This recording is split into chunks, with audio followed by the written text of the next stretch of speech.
Today on the Mr. Maple Show podcast, Tim and Matt visit Bellingrath Botanical Gardens with Executive Director Dr. Todd Lasseigne.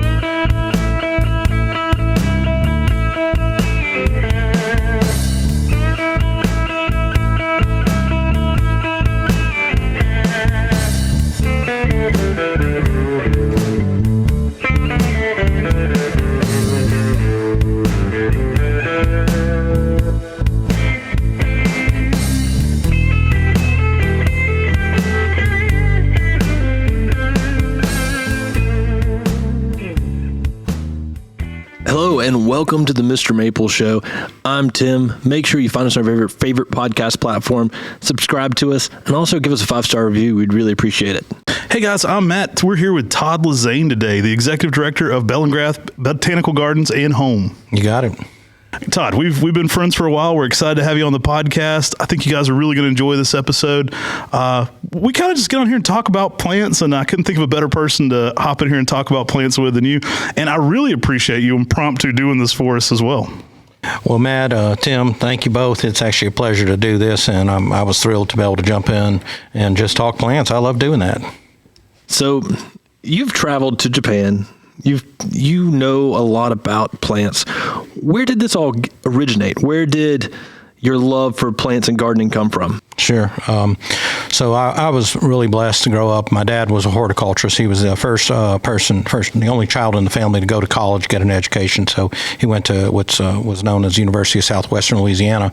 And so I just grew up. You know, he was just excellent, well-rounded horticulturist. My two grandpas were both sugarcane farmers from South Louisiana, so I just think I had it in my blood. And you know, my dad wasn't known for his patience, so you know, pretty much be what is that, Dad? And it'd be Nandina expletive, right? You know, and so I learned not to ask for the word Nandina twice. You know, so I was like, I'd never heard that word, but I better remember it. So no, it's just been in my blood. And then I had some great professors when I decided to go to school, and you know, they challenged me, and I relished it.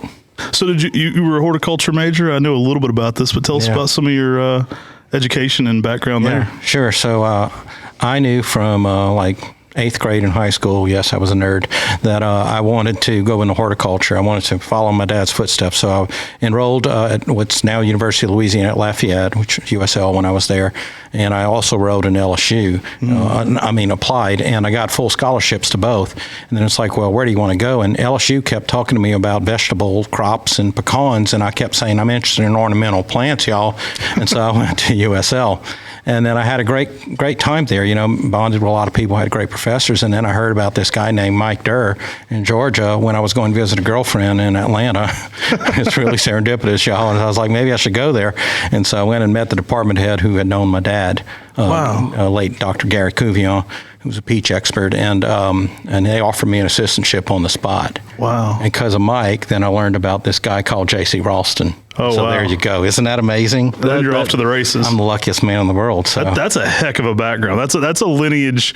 You know, if you're like a blues musician, I like that you go back to the source, right? Like that's a heck of a lineage. Yeah, they challenged me too. Yeah, you know, which is what it takes, right? My professor at USL, Dr. Ellis Fletcher, he's still with us. He's up there now, but he was a hard ass, you know. But he kept me moving. I mean, there was no challenge he wouldn't take with me. He'd pull a water spout off of a crepe myrtle right outside my dorm and say, "Which one is this?" And of course, I'd get it wrong, and he'd rib me. So what was J.C. Ralston like? I knew JC even before I went to NC State. Tragically, he died in the end of my first semester, and I still get emotional about that. He left an indelible mark on me, but he was this gentle soul, y'all. He was a Renaissance man, you know, and I think he just touched everyone who met him, you know, whether it was a person in the audience or certainly students. And he was so encouraging of me because my master's project dragged out because I had a scholarship to go live in England for a year. But hello, I'm going to take it. And so, you know, he was like in touch with me. And mind you, email didn't really exist. You know, this is the mid-'90s, y'all. It had barely been invented. So he wanted me really to go. He was so excited when he heard I wanted to go. And I had heard, don't keep going to the same school because they call it academic inbreeding. So I was going to go from Louisiana to Georgia to NC State. Don't get all the degrees at one university. Wow. But it worked out for me. I mean, you know, and I had a full ride too. That helped. You know, I mean, they paid me $13,000 a year at NC State. I was like, ooh, I made it big. You know, that's incredible. That's such a that's such a fun path because you got the best of so many places there. That's really cool. Yeah, and I was honoring my dad too, and my grandpa's, and my mom, used to help her garden. So it just all came together, Now, you've had influence over a lot of different plant introductions over the years. I know we grow Zydeco Twist that you put a name on. Yeah. Do you have a favorite intro that you've kind of put your touch on a little bit? God. Well, you're always partial to the ones that you maybe had a more direct hand in. And there's others like Zydeco Twist, which was just not named. And I was like, someone needs to name it. Or Don Shadow. Awesome. It's the perfect name. Don Shadow was going to name it after Tennessee. I said, no, it's a Louisiana plant. Can't put no Tennessee name on a Louisiana plant. Needed a Cajun name. So then he's like, what's Zydeco? So I had to explain what Zydeco music was. But I guess one that I'm really proud of, even though I don't know that it went very far, was of all things, a cherry laurel that I introduced from the Republic of Georgia, which is kind of an upright one with red fruits, which is named Batumi rubies. Batumi was the city we found it near, and rubies because it had these ruby red fruits. And I mean, when I saw that plant, y'all, I mean, I was out of my mind. That's awesome. I was like, oh my God, it's got red fruits and it's upright. I was like, it's a Fastigia cherry laurel with red fruits. And then they said it was edible. It's palatable, but I mean, that was just a really moment of zen for me to see that. And like I said, I don't think it's become that popular, but that's not the point. Now, the Maple Society, I know you were involved some with the Maple Society back in the day. Yeah. They made a historic trip to Japan, which came out the planning of... That was, we joined, and that was like the year after. The year right before us. You were right before us. The year right before we got involved a lot. And they, a lot of it was Brian Upchurch doing a lot of planning, working with everybody he knew on how to go to different gardens and see so many cool plants while they were there. I heard that everyone was so shocked by you walking into the Japanese natural fauna and just being able to identify each and every plant. Oh, it's like legend. It's like legend. Your plant knowledge of just like walking through the woods and knowing everything. I've heard stories about it. Well, it's our sister flora, y'all. Right. I mean, come on. These days we love to hate China. Go back several decades, we love to hate Japan. Our floras are sister floras, right? It fascinates me. It fascinates me. So to be able to go through good fortune, being blessed to see those plants, and then later to be able to tell someone about them, I just learned it, right? But I love it. So for a lot of our followers who are so maple enthusiastic, what was the trip to Japan like, and what were some of the things that you did on that trip to Japan? So, I'll give Brian all the credit he deserves. Brian Upchurch was the one who really had, I guess, the brainchild of the idea, and he worked with, Taka Kobayashi and several of the others, the amazing, Mr. Yano of Maple fame, and helped do the logistics. But I told Brian at that point, I was working for a small garden in North Carolina, the Senior Botanical Garden, and I said, Brian, I want to be involved because I'd been able to go, and I knew these people, I didn't know Mr. Yano, but I knew a lot of the others. So my role was supporting in the sense of making sure that I could make the trip a success as much as I could for everyone else, and have a good time myself. But to see these maple collections, I mean, oh man, to go see the original, weeping form of Ryusen at Mr. Kobayashi, not the same ones. Nursery, which was walking distance from Taka's at the time, and then to meet Mr. Yano, to have Mr. Ogisu come and lecture, and my good old friend Richard Olson, came from the National Arboretum. It was a seminal experience, and then to be in the wild, and then you're kind of really quibbling, like, is that Acer aminum, or is that palmatum, or is that Matsumure? And you're getting into the fine intricacies. Then I was like, well, if we think of them as species and everything we're growing as a hybrid, then I was coming up with nomenclatural complexities for a long time that I probably didn't need to worry about, But no, I just love it, and then whether you're seeing some weird thing in the Aureliaceae, the Aurelia family, or whatever, and people's like, what is that? I'm like, it's an Eleutherococcus, because it's a funny name to say, right, or whatever. But it's just fun. You're being around people and you're in your element. And then it was fall. It was late October, early November. We had great food. We drank too much sake, a lot too much, and Kobe beef, and all. I mean, it was just really a seminal trip. But we were bonding. I was sharing. I'm jealous I didn't get to go on that trip. We've been a couple times, but it's such a surreal experience, especially I think when you get kind of a little back in the woods, out of the way. And there's so many plants that we consider specialty plants, and they're just there. It's just kind of, it's like, this is here. It's so surreal. what they do with Japanese horticulture is just unbelievable, even to this day. And when you think about it and you realize that they peaked in the Edo period 400 years ago. We're dealing with the leftovers, y'all. Wow. I mean, I shudder to think about. But, at some point, someone had to find the first purple leaf Japanese maple. Mm-hmm. Someone had to find the first dissected leaf. Someone had to then put those two together. Someone had to find the first mophead hydrangea. This all happened 400 years ago. I just named two species examples, a hydrangea and a Japanese maple, right? It's so wild. I was having this discussion with somebody the other day, and they were like, how are there so many different varieties of Japanese maples? And I'm like, you can get back to a 1700s list that had this much diversity at this stage. Right. And so you're back in the 1700s, you're talking about well-developed cultivars that are reticulated, that are lace leaf, that are, japonicum, that are pictum. Like these lists have very intricate things on there that would be cutting edge now. Right. For anybody that wasn't familiar with plants, you would see this and think, wow, this is phenomenal. And you had that much, already sophistication going on in the 1700s. It's wild. Yeah, and they had this 400 years ago, and it wasn't just for Acer palmatum. It was also for Acer pictum, I think we're supposed to say now, and so many other species of Japanese native plants. And I guess it was a culture that valued their native flora. Mm-hmm. And I certainly value our native flora, but I don't just value our native flora.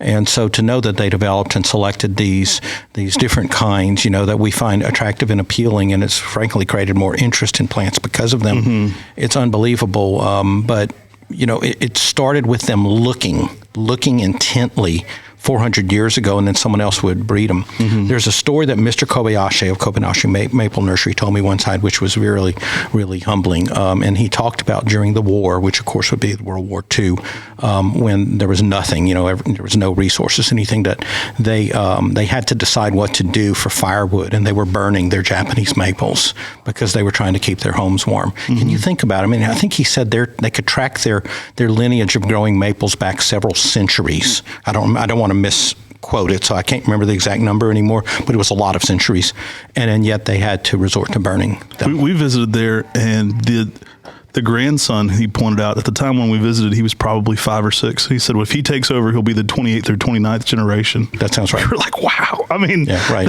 We're happy to have 3. What? Yeah. That's so cool. They've introduced Tamukiyama to Ryusin. I mean, Tamukiyama introduction over 300 years ago to Ryusin today. And so you could just imagine if they didn't have to chop down those trees and burn them for firewood, what those trees would look like today. Exactly. And then to bring it all front and center to us, then it took a J.C. Rawson to tell people, stop growing this, grow Tamukiyama, because it does better in the South, which we all know now, right, for retaining its color. So, but it starts all the way back to the Kobayashi Maple Nursery, 28 generations or however many ago. Wow. So, yeah. So we touched on it for a second when you mentioned the Paul Senior Botanical Garden. Yes. But I want to say a special thank you for that ginkgo gate or you ginkgo. Like that? Oh, I love it. We went and shot there last fall. Yeah. Tim actually got to go. I was traveling somewhere with the family, but we went and we talked to it and we said thank you to Todd Lasseigne for creating this. It's still there. It looks awesome. It's when you get the ginkgos in fall color. Yeah. What a cool concept. How did that come about, that brainchild of yours there? Sure, I'll be full disclosure here. I stole it from Dan Hinckley. So Dan Hinckley. That's all great ideas. I know, that's what we do, y'all. It's actually, I think there's a term for these types of things called a Belgian fence, I think. Look that up. But Dan had done it at Heronswood when he and Robert owned that, and they did it in Fastigiate hornbeam, Cropinus, Betulus fastigiata. Let's say you upgraded. Well, that was the thing. I was like, I love that plant, but I wanted fall color. Yeah. I was like, how are we going to do that? And I was like, we're going to do it with ginkgos.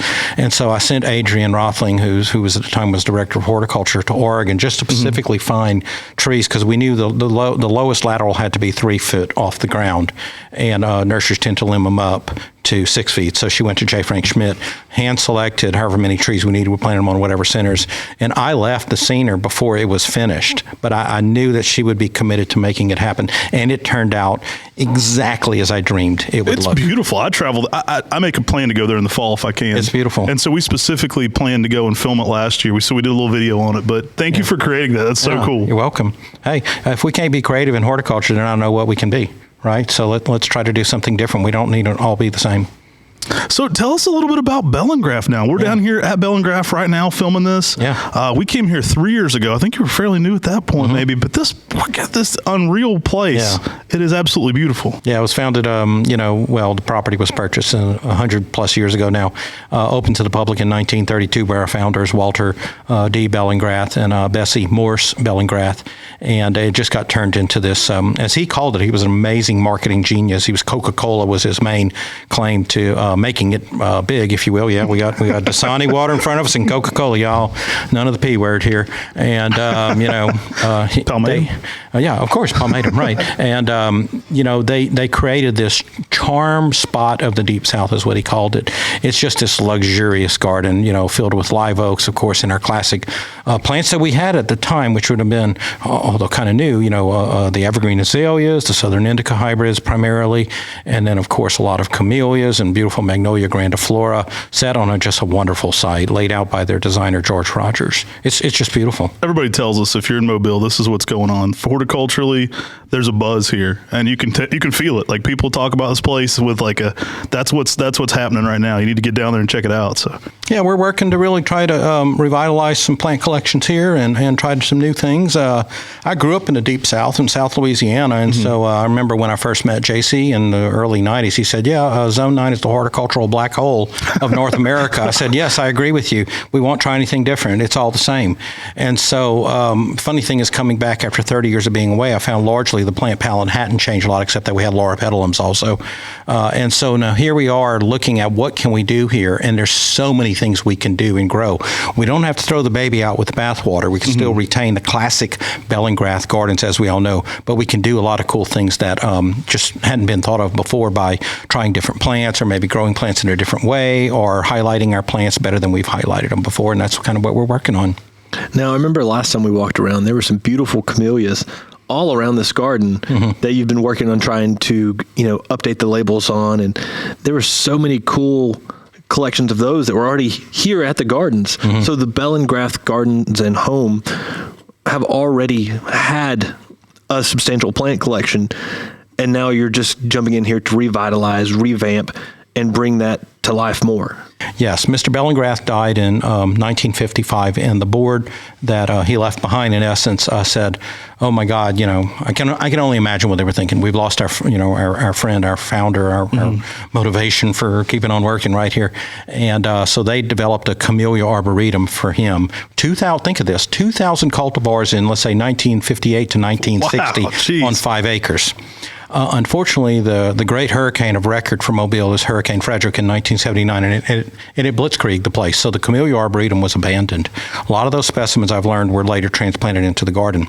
We're going to bring it back, y'all. There were a lot of reasons why it got closed. I won't get into that, but we're going to restore that, and we're going to continue the collecting mindset that Miss Bessie and Mr. Bell had, and we want to honor that. Mr. Bell writes eloquently, almost spiritually, about camellias and how they affect him and how he admires them as creations of man and God, the handiwork and all. And when you read that, you can just feel his passion for it. And Miss Bessie, too. And we don't have a lot of her writings. She died before him in 1943, but we want to honor their intent, but also know that they were, in horticultural perspectives, they had this entrepreneurial mindset of trying new things. So it shouldn't just be frozen as if nothing ever happened after 1955. I love that. This place there's no place you could plant a bad plant to begin with. It has the hardscape, it has the beauty, it has the charm of everything you could ever want in a southern garden here. Yeah. And then to outline that with the plants. Oh my goodness. The water features, the pathways, the rooms you have here. There's a lot of spaces created you can get lost in. Yeah, that's the fun part of a garden. It's one of the things that drew me into this when, we had our limited visit last time we came and visited. We walked through the gardens with you, and that's what stuck out to me was how beautiful the landscape was here. And to know that you were coming in to this gardens to revitalize the horticulture aspects of it just really means a lot to this area and to the South. So first off, I want to say thanks so much for coming here, because what you're doing here means something, especially the people who will be gardening down here in Alabama in the South. Well, thank you, Tim. I'm loving it. So Really obviously camellia season's big here. What are some of your favorite seasons for people to visit the gardens? I mean, camellia season's got to be pretty special, especially with the garden you're building. But azaleas and camellias. I mean, they're hard to beat. They're the classic plants of the South, and I love it. We're actually starting work now, working with Martin Vandergiesen and some other azalea experts to expand our azalea collection and get that as big and robust as our camellia collection. Nice. But I love the camellias in the winter. We had a phenomenal bloom. The fall ones were amazing. We had one cold snap in early December, kind of messed up some of the mid-season ones, but then they rebounded. I mean, there's still camellias blooming now. I love our cascading chrysanthemums. We grow these old Japanese cultivars of mums that we train to, grow in these cascades and globes and columns and other shapes. And it's a labor of love for almost 10 months of the year to get them to do that, but we've been doing it for 60 years, and we want to keep doing that, showcasing some of these things. But I also want to take some plants that are kind of not known as well and start showcasing them. So we planted our first baptisias in the garden. I mean, now that's a very well-known southern native perennial. We just planted some a double amaryllis called blossom peacock, which is unbelievable. So we're just going to try to grow things that people should know here while building on our legacy. Outstanding. So, Todd, what do you think about right now the current state of the nursery industry? Sure, Tim. I think it's a great time to be around in horticulture. One of the things about getting older is I have this perspective of looking back on things, and I love visiting nurseries. And I don't know that the public always understands nurseries. There's so many. I mean, by nurseries, I also include greenhouses. What's really going on? What you two guys have done is just flat out unbelievable. And I want people to hear that so they can understand that there's opportunities. There's a lot of retirements going on in the nursery, and there's some people who have this knowledge that they need to pass down, whether it's Martin with his azaleas or many other people we could name, right? And so what is crucial, I think, for everyone is that we want to see these cool plants propagated. We want to still see cool new plants being developed. And there's nothing knocking the people who grow them for the big box stores. I don't have a problem with that. Yeah. So the Proven Winners programs or whatever it may be, the Southern Living program.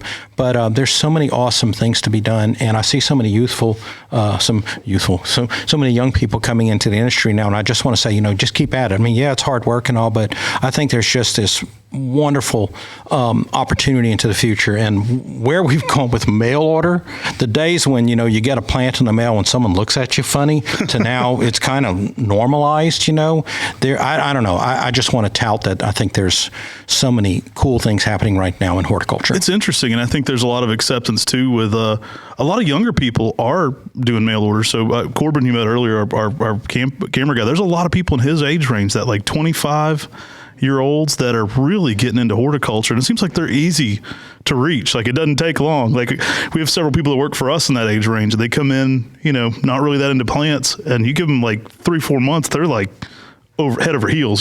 So the market is there for it. The hard part for us, I think, sometimes, especially in our industry, is a lot of those older guys that are leaving. Like, we recently lost Dick Vandermatt. Yeah. Janosson passed away last August. So there's a lot of those legends. Yeah. It's like those guys are so important to horticulture. It's like, we need more for sure. So there's...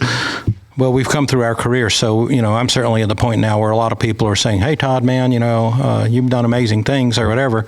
And then I'm like, oh, I wish you could have known, someone I looked up to who's now gone or Mike Durr's like 80 years old, y'all, and I love Mike, but for young people coming in, I don't think if you had like whatever, punched me in the face 80 years ago and said, man, when you get older, everyone's going to know what Monstera means. Right. I'm like, get out of town, man. That's so ridiculous. No one's going to know what Monstera is. It's like a monster, right? And, and here we are, the houseplant craze. Who saw that coming? We had a girl at our nursery filming last week, Summer Rain Oaks, and she's like huge influencer for like this type of stuff. She's indoor plant person, obviously. And I mean, several 100,000 sub channels for younger people watching indoor plants. They're not that hard to reach for the woody ornamental people. Like, it's not a big stretch. No, they're already there. Hey, what's this palmatum over here about? Right. Like, they're not that hard to reach. We just got to give them something to find. The difference is they go from apartment to going to having a garden, and then they become a woody ornamental plant person. There you go. Yeah, when I got here at Bellingrath, we had no aeroids, right? So none of the monsteras and all their clan, if you will, grow in here. And I was like, oh my God, we need to have philodendrons. We need monstera. We we need Rhamnophora, blah, blah, blah, blah, so that we could tell people, the younger people who are actually coming to Bellingrath, they will point these out, and they will probably know more about that philodendron than I do. It's wild. But then as they get older, because the millennials are now, they're settling down now, and the Gen Zs are right behind them, that, they have a yard now. So let's put some Acer palmatums in it, right? Or fruit trees or whatever it is. And I love that. We're seeing this rebound of horticulture, and the pandemic had a big effect on it, even though obviously it was a terrible thing that happened, but it's thrilling. It's a great time. A lot of people focused on their own gardens, and that's one good takeaway from it. There was a terrible time, but the fact that it slowed some people down, and they looked at their yards. Yep. I can't think of a better thing to come from all that tragedy than for people to stop and look at their own yard and go, hey, let's spend some time, reflectively gardening. Like, I think we need more of that. They just got so desensitized to the digital and decided to get outside into the real world and mess with plants and garden. And it's shocking how many of the younger crowd have now gotten into gardening, or gardening with Japanese maples, or gardening with, tomatoes. Whatever it is, they're starting to get into enjoying plants in a different way rather than... It's like a rejection of the digital. It's like, I'm tired of this. I don't want to be in a digital world, or even like a virtual dystopian thing. Like the expression "touch grass." It's like, well, I'll tell them, like, let's touch some dirt. Let's plant some stuff, right? Let's get into the actual physical world of plants. They are addressing the nature deficit syndrome, whether they realize it or not. But that's what happened. People found other things to do instead of being on their screen. The three of us know Bree Arthur, and awesome. Bree's been so awesome at talking about the foodscape revolution, all the way to just growing your own food or planting garlic to keep voles out and all this other cool stuff. And the other thing we've learned is, even if you have a tiny lot, if you try to grow vegetables on every square inch, you're going to have more vegetables than the whole neighborhood needs, right? So we had Bree on last month, by the way. She's awesome. Oh, she is awesome. And so now, you can see people saying, okay, yeah, I'm still doing that, but I have room for a Japanese maple, or 3, or 5, or 18, right? And so we're seeing this this level of plantsmanship come about in the average public. I mean, like, if they can talk about philodendron species and cultivars and monsteras and the different versions of deliciosa, this is high-level plantsmanship, y'all, and it's really exciting to behold. And they've already been introduced to this concept of cultivars. Exactly. Like, they already know the species, the cultivar differences. Right. You're no longer having to break it down in layman's terms. They're already introduced to this field a little bit of, and then there's more. Yeah, and so to just see that coming forward, where some of those people say, oh, I want to go into this as a career, and I'm not going to lie and say it's easy. It ain't. But we all know that. Yeah, Tony's whole book is like, don't do it. Don't do it, right? Yeah. So you want to start a nursery? You want to start a nursery? Terrible idea. Yeah, the second version, don't. So I think we were probably 10 years living in our parents' basements while we were trying to get the nursery big enough to actually do anything, and it was probably 12, 14 years until it actually really started to take off. My nurseries are vicariously done through the various public gardens I've worked at. Dave Creech once accused me of filling the nurseries up to capacity, and then at these different public gardens, and then moving on to the next one, which is, I don't think, completely fair characterization, although there's probably some truth in it. There's worse things you can do than get a lot of cool plants everywhere around the world, though. Well, it's just, I mean, they're beautiful things, and I don't know. I love watching birds. I love hearing documentaries about nature and all that. But having plants and watching them grow, and maybe seeing the intricacies of one cultivar versus another. There's just something about it, and then putting the composition together into a beautiful garden that you've created, and then going and visiting other people's, and going around the world. I mean, there's nothing like it. Oh, it's incredible. It's we were talking earlier. I'd say we probably met you around IPPS the time we presented. Had to be. I remember you had some really good questions, so we had to my background's not in horticulture, so I never had to defend anything. I never had to do a dissertation. I've got a degree in political science and history, so full disclosure, those are great for crossword puzzles now with what I do. But I kind of did what I liked then. I do what I like now. That's my defense of it.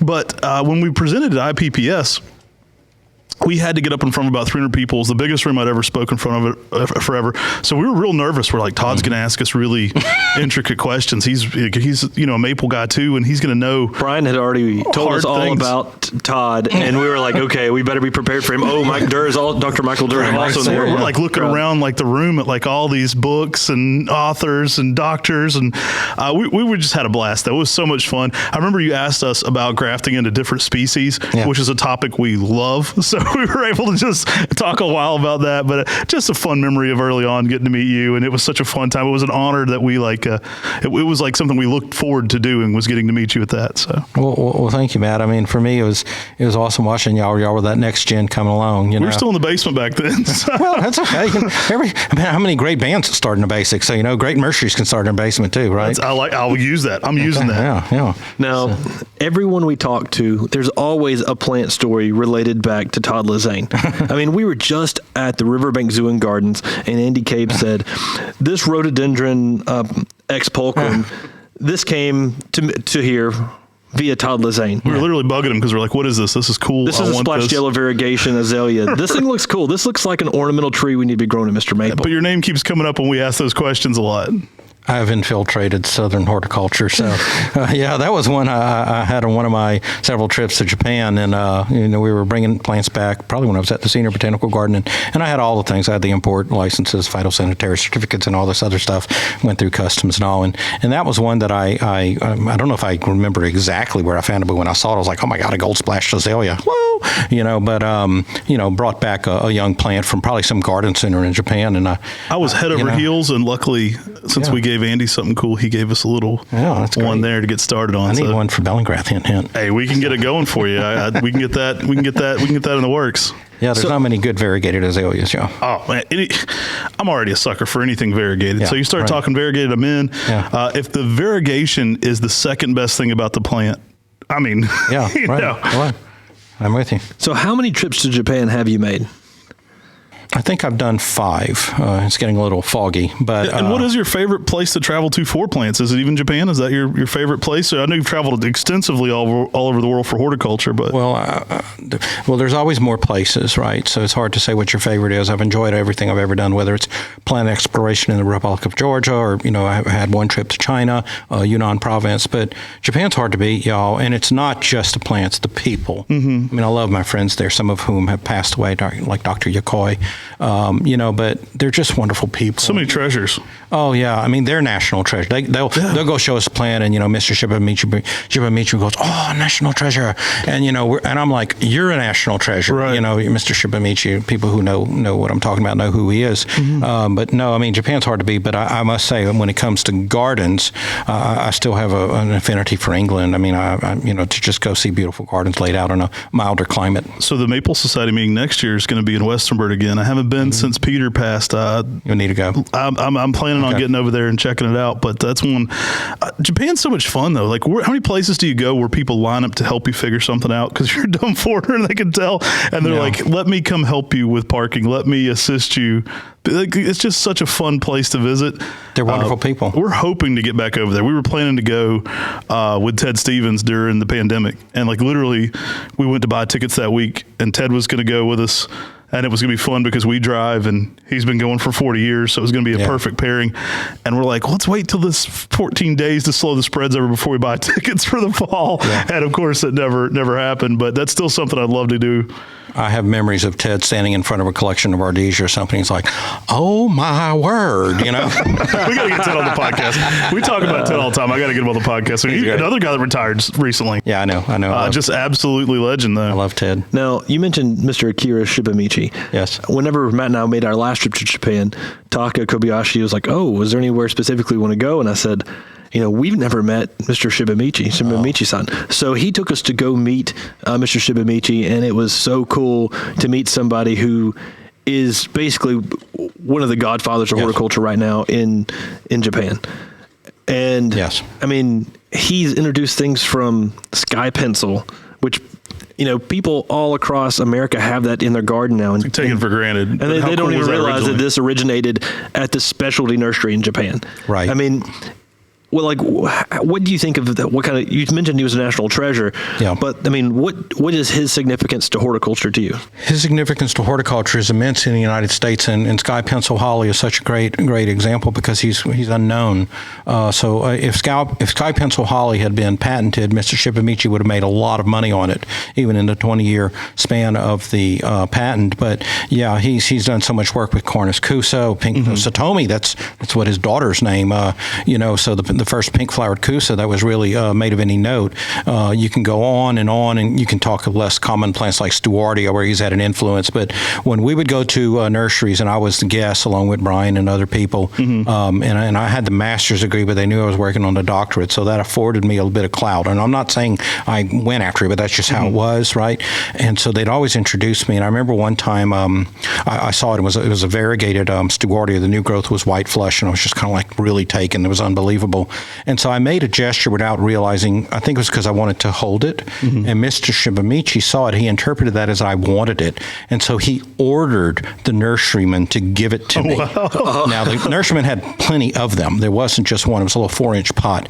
But I remember realizing what was happening after. It's like, in Japan it's just different. His hierarchy was so, his class, whatever, was so high that he could even tell an owner of this owner's own nursery, no, you must give this plant to Toro-san, Wow. And then I realized later I needed to really be more reserved at how, because I felt you have to be bad. careful culturally. Right. It's interesting. And I'll tell you what, it's a weird thing to talk about because of World War II, but it gives you so much hope for the rest of the world sometimes because you go there and a man of his generation was around for some of this thing. And the level of just friendship and warmth and lovingness, and like, I love that it gives you hope that other places that are scary around the world could be this welcoming again to everybody. Because what a cool place. He took us around his garden in the snow. In the snow.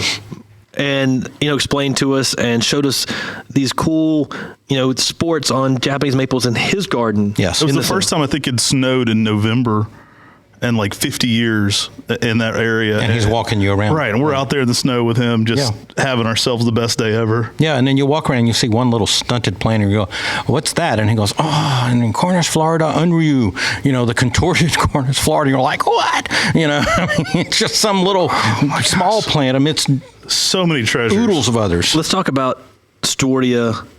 I mean, the Stewardia that Talon Buchholz had that everyone oohed and awed about. He had Shibamichi weeping on it forever. Fujishidari, that's from Mr. Akira Shibamichi. Yes. There's Tilia cordata Akira Gold or Shibamichi Gold. Yes. From Mr. Shibamichi. I mean, we're talking about a guy here that's changed so much. And, he's often not putting his name on these plants. Right. This is nurseryman giving him credit, trying to make sure that people know who he is and know his importance here in the United States. Yes. Because of people like Taka Kobayashi, we gained entree, if you will, to, and I should give Barry Yinger a lot of credit. I mean, for sure. Oodles of credit, actually. I try to get him on the podcast all the time, but he's in Africa and the signal's so low. Right. Sometime when he's traveling to the U.S., I'm just going to track him down. So we have this connection to Akira Shibamichi-san, and he'll go and show us things like the Weeping Mimosa. And then Tom Rainey then breeds it to the purple one, which came from Dr. Yokoi, Summer Chocolate, and Craze Chocolate Fountain. And you can go on and on and on and on about these examples. But seeing the tub specimen, at Cairo Inn Garden Center of Stewardia pseudocamellia pendula or shidari, however they would say it. And I mean, this weeping Stewardia with exquisite bark has a trunk caliper of 4 inches, y'all. And I mean, I have a picture with me and Dan Hinckley and Richard Olson. We're just all kind of like with our mouths hanging open, This stuff does not exist in the U.S. I dare say in many parts of Europe, you're just not going to find this level of unbelievable plantsmanship in plants. Last time I was there, I saw a Stewardia pseudocamellia that was basically Ryusin shaped. It was unattainable that trip, but that's never say never, right? Well, some of them you'd have to probably mortgage a good Hollywood Hills house to purchase. So right. I don't think we own those. So many treasures. It's insane. But I just want to thank you so much for hopping on here today and taking time out of your day. We kind of ask you last second here, so you're the kindest for clearing your calendar and hopping on the podcast with us. I love this kind of hijacking, y'all. This is great. So thank y'all for coming. We love what you're doing here. If people are in the area and they want to see Bellingrath, what's the best way for them to contact you, to follow what y'all are doing, or to also get involved here? So we have a website, Bellingrath, BELLINGRATH.org, O-R-G. We're on Facebook and other social media platforms. We have a website. I just said that, but come on down. We're in a little community of Theodore, which is just southwest of Mobile, just about 8 miles south of I-10, and it's well worth coming to. So, guys, it's crazy. Get down here and see this. You're going to love it. It is special. There's a good energy going on here. You can tell. There's a lot of fun things happening down here.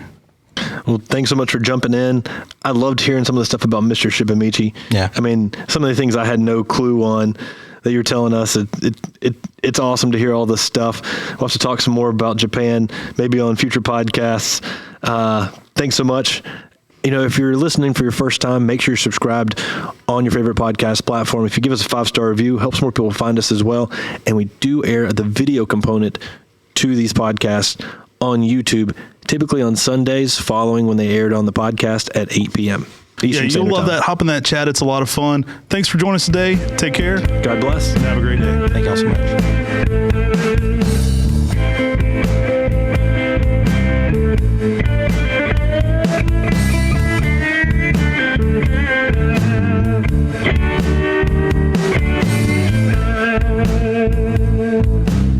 Yeah.